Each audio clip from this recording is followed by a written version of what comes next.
નામ અને હોદ્દો? જી, મારું નામ સચિન પટેલ છે અને હું તાલુકા વિકાસ અધિકારી કાપરેજ તરીકે ફરજ બજાવી રહ્યો છું. જી.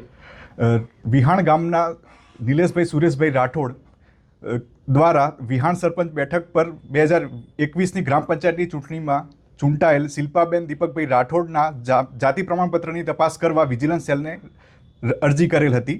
જે આધારે વિજિલન્સ સેલ દ્વારા તપાસ કરી તૈયાર કરેલ અહેવાલના આધારે વિભાગીય વિશ્લેષણ સમિતિ સુરત દ્વારા શિલ્પાબેન દીપકભાઈ રાઠોડનું જાતિ પ્રમાણપત્ર ખોટું હોવાનું સામે આવતા રદ કરવાનો હુકમ કરી અમોને ગુજરાત અનુસૂચિત જાતિ, અનુસૂચિત આદિજાતિ અને અન્ય પછાત વર્ગ જાતિ પ્રમાણપત્ર કાઢી આપવાનું અને તેની ખરાઈ કરવાનું નિયમન કરવા બાબતના અધિનિયમ 2018ની કલમ 11 અને 12 મુજબ કાર્યવાહી કરવા અધિકૃત કરવામાં આવેલ હોય અધિનિયમની કલમ 11 મુજબ તેઓને તેઓના હોદ્દા પરથી ગેરલાયક ઠેરવીને દૂર કરી કલમ 12 મુજબ તેઓની સામે પોલીસ ફરિયાદ નોંધાવેલ છે.